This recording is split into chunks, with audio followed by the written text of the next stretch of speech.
So you're going to be doing another titration lab, and this time your goal is to figure out the citric acid content in store-bought powdered lemonade mix. So citric acid is the acidic component in citrus fruits, or one of the acids anyways. There are several, but it's the one that we most strongly associate with that tangy citrus flavor.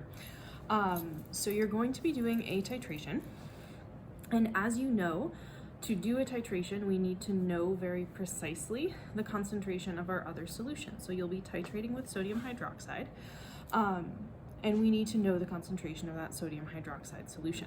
So for this lab, you're going to be doing the calculations all the way through, calculating the concentration of the sodium hydroxide first, and then using that calculated concentration in order to determine the amount of citric acid in your lemonade sample.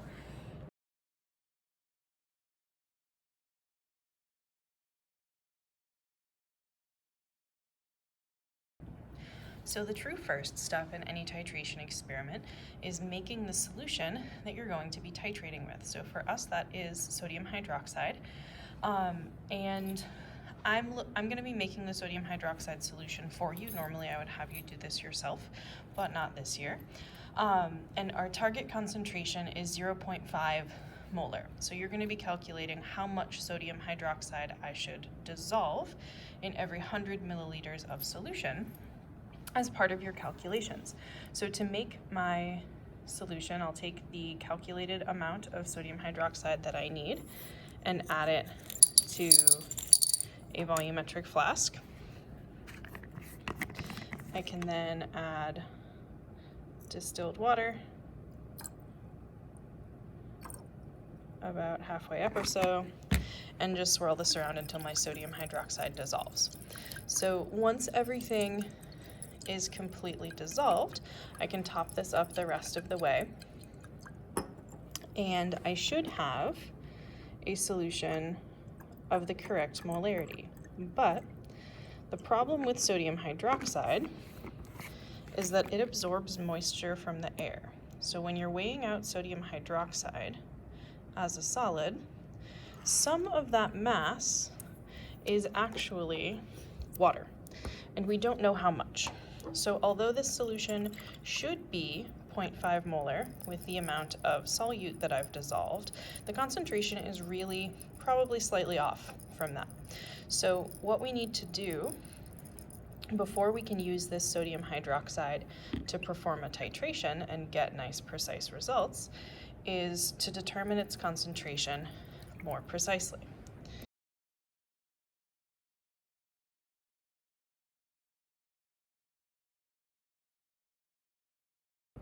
So to calculate the concentration of sodium hydroxide more precisely, we're actually going to be doing another titration where that is the unknown.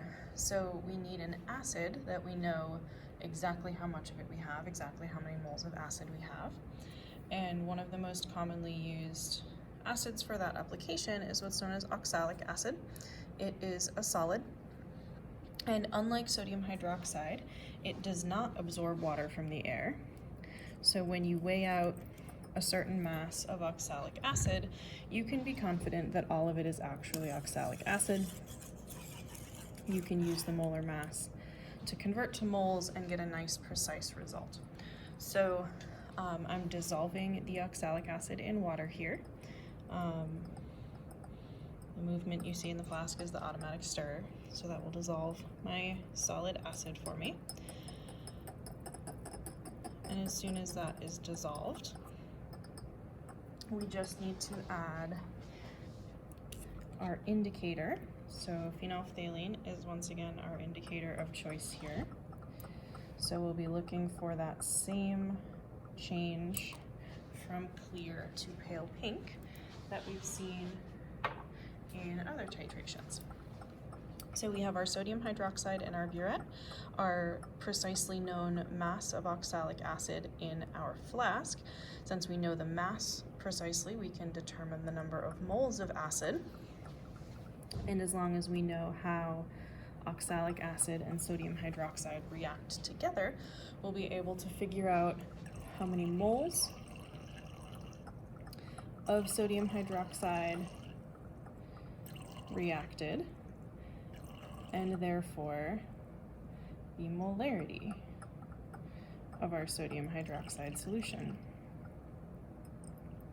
So this is a much more precise way to determine our sodium hydroxide concentration than just relying on the mass of sodium hydroxide by itself, which really contains some amount of absorbed water, and there is no way that we can determine exactly how much water is in our sample. So we're getting close to our endpoint, since that pink color is taking longer and longer to go away. And there we are. So now that we know from our burette readings how much sodium hydroxide it took to neutralize our acid, we'll be able to get a much more precise concentration of our sodium hydroxide solution.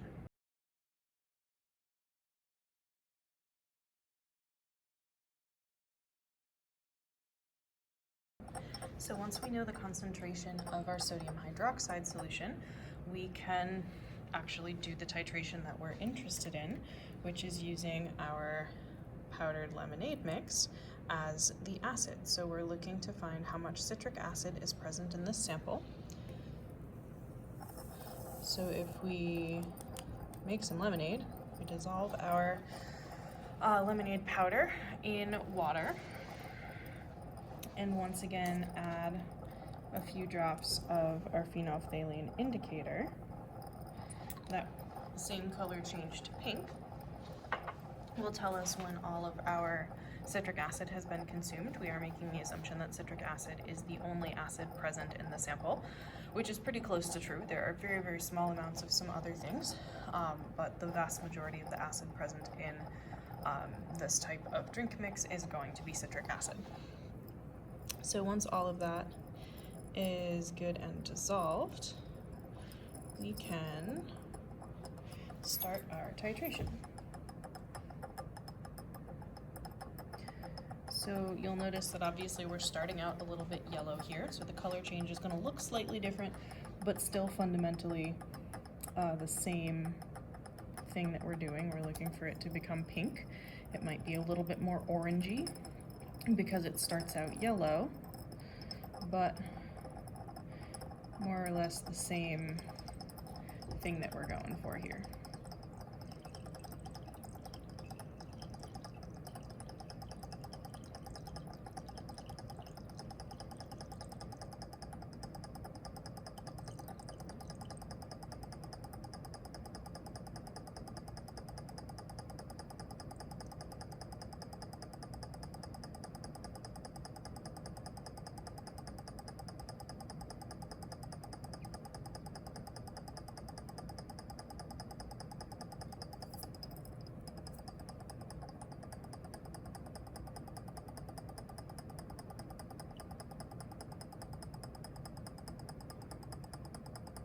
No, I thought that was going to do it, but we're getting really close. So once we hit our end point, we now know the concentration of our sodium hydroxide solution. So when we know the volume that it takes to neutralize all of the acid in this sample, we'll be able to figure out how many moles of sodium hydroxide it took. There we go. And therefore how many moles of acid were present in our sample based on, oh, I guess not, based on how those two things react with one another.